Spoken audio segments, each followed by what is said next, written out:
ঠান্ডা খোয়ালো না ভার কই যাবি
ভাইয়া দেখো কত সুন্দর।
We have arrived, আয়ান আমরা এসে পড়েছি। আমাদেরকে এখন নামতে হবে, সাবধানে নামবা, বুঝছো আয়ান? কোনো ধরনের তাড়াহুড়া করবা না।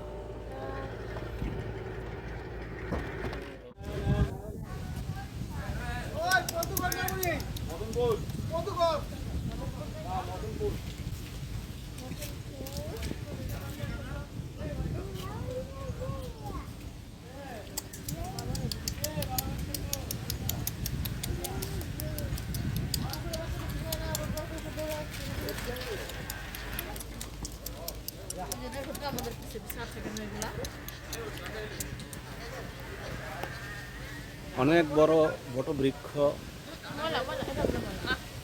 এই বৃক্ষের নিচেই সাধু সন্ন্যাসীরা বসে নানান ধরনের কীর্তি কারখানার কথাবার্তা বলে,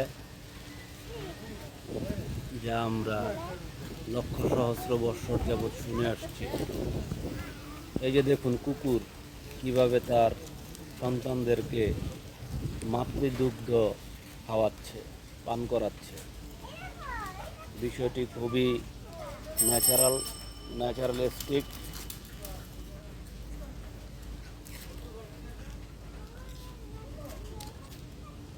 এবং নদীর সৌন্দর্য দেখতে দেখতে আমরা আসলাম। এই এলাকাটার নাম হচ্ছে লক্ষণখোলা। লক্ষণখোলা পৌর এলাকা। আচ্ছা, এটা কি সিটি কর্পোরেশনের আন্ডারে? নদীর পাড় ধরে হেঁটে চলছি। সুবিস্তৃত নদী, একটু ফগি ওয়েদার, তারপরেও হাঁটতে বেশ ভালো লাগছে।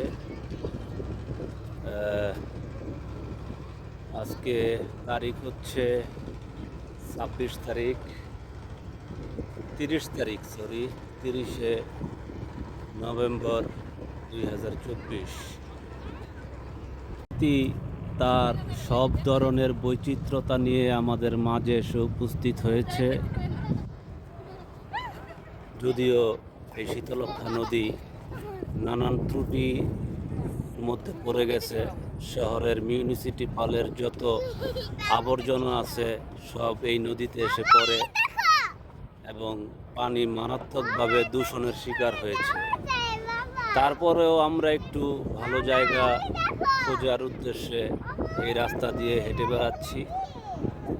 সুন্দর সুন্দর প্রকৃতির সাথে একাত্ম হয়ে নিজেকে তুলে ধরার চেষ্টা করব আজ আপনাদের সাথে। আসলে প্রকৃতি কখনো মানুষের সাথে বৈরী আচরণ করে না, কিন্তু আমরা আমাদের যাবতীয় কর্মকাণ্ড দ্বারা প্রকৃতিকে নিজের কাছে আবদ্ধ করার জন্য প্রকৃতিকে কক্ষিগত করে রেখেছি। নদীর এক সাইডে এখানে কৃষি আবাদের কাজ চলতেছে, লাউ, ফুলকপি, পাতাকপি। হ্যাঁ, তো যাবতীয় সৌন্দর্য আপনাদের মাঝে তুলে ধরার জন্য এই পথে হেঁটে বেড়াচ্ছি। আপনারা জানেন যে নারায়ণগঞ্জ সারা বাংলাদেশের মধ্যে সবচাইতে ছোট ডিস্ট্রিক্ট এবং সবচাইতে ধনী ডিস্ট্রিক্ট। হয়তোবা আমাদের পূর্বপুরুষেরা কোনো ভালো কাজ করে গেছিল, যার কারণে আজকে আমরা ন্যাশনাল জিডিপিতে অনেকাংশে আমাদের যে কন্ট্রিবিউশন ছোট হলেও আমাদের কন্ট্রিবিউশনকে ছোট করে দেখা যায় না। কারণ আপনারা জানেন বন্দরনগরী চট্টগ্রামের পরেই বাংলাদেশ জাহাজ শিল্পের জন্য বা গার্মেন্টস সেক্টর, যে কোনো সেক্টর, উৎপাদনশীলতা, সিমেন্ট, এনিওয়ে সব কিছুতেই এই নারায়ণগঞ্জের একটা আধিপত্য থাকে। এবং বাংলাদেশের 64টা ডিস্ট্রিক্টের মধ্যে 63টা ডিস্ট্রিক্টের মানুষ নারায়ণগঞ্জে এসে বসবাস করে। এই বসবাস করার পিছনের কারণ সুদীর্ঘ। আবহমান কাল থেকেই নদী মাতৃক বাংলাদেশ তার নদীকে ব্যবহার করেছে সর্বাঙ্গীনভাবে, এবং সেই ব্যবহারের ধারাবাহিকতায় আজকে বাংলাদেশের নারায়ণগঞ্জ একটা নির্দিষ্ট গতি অর্জন করতে সক্ষম হয়েছে। সেই গতি সর্বদা গতিশীল থাকুক এবং থাকবে। সেই প্রত্যয় এবং সেই প্রত্যাশা যেন আমাদের সব সময় পূরণ হয়, সেই ভাবনা, এবং সেই ভাবনা থেকেই আমাদের চারদিকে একনিষ্ঠ হওয়ার সময় এসেছে। আমরা আমাদের হৃদয়ের যত আবেগ, যত ক্ষুদ্রতা, যত নিচু ভাবনা, সব কিছুকে একদিকে রেখে নিজের বিবেককে কাজে লাগিয়ে সামনের দিকে এগিয়ে যাব। সংবেদনশীল জিনিসগুলি যদি আমরা পেয়ে যাই, তাহলে আমাদের অনুভূতির সাথে তা মিশিয়ে একসাথে একাত্ম হয়ে চলে যেতে হবে আমাদের সুনির্দিষ্ট পথে। দাদা, এগুলি কি মালিকানা জায়গা নাকি? এই যে জায়গাগুলি, এই জায়গাগুলি কি এগুলি সব মালিকানা জায়গা? এগুলি সরকারি? সব সরকারি জায়গা না? আচ্ছা। এই এই যে পোস্টারটা না হ্যাঁ। পিলার দিছে আচ্ছা। পশ্চিমুরা সব হয়েছে গিয়া আইডাব্লিউ আইডাব্লিউ, আচ্ছা সরকারি না? এরপর সে মালিকানা। মালিকানা। আচ্ছা, আপনারা কি এখানকার লোক কি? হ্যাঁ, এইখানে আপনার জন্ম? আচ্ছা, তো নদীর পাড়ে থাকেন, আপনাদের কিরকম লাগে? আমাদের কি ভালোই লাগে। হ্যাঁ, ভালোই লাগে। ভালো লাগে না?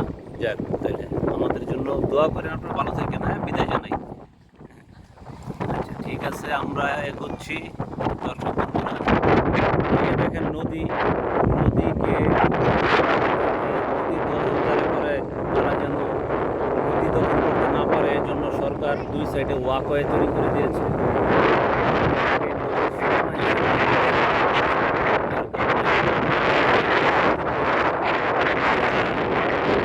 পছন্দ করে একটু বিকেলে ঘুরতে, তাদের জন্য এই জায়গাগুলি খুবই অ্যাট্রাকটিভ। নদীর যে সাইড, এই সাইডে দেখেন একজনে কৃষি কাজ করতেছে। তিনি হয়তো বা, এগুলি কি গাছ দাদা? পালং শাক? আচ্ছা, যাক, এত ছোট কে? আরো তো বড় হয়ে যাওয়ার কথা ছিল। এই যে দেখেন এখানে ছাগল চড়ে বেড়াচ্ছে। তো বিভিন্ন জায়গায় বসার জায়গা আছে। তো এই জায়গায় বসার জায়গায় না বসে আমরা একটু এদিকে ঢুকি নাকি?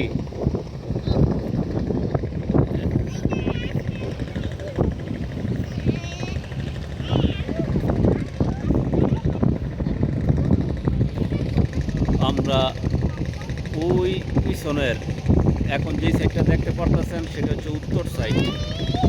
আমরা উত্তর সাইড থেকে হাঁটা শুরু করে এরকম একটা জায়গায় এসে উপস্থিত হয়েছি, এবং এই জায়গাটা এই যে দেখেন আপনারা কীরকম, এখান দিয়ে এই গ্রামের ভিতরে প্রবেশ করেছে।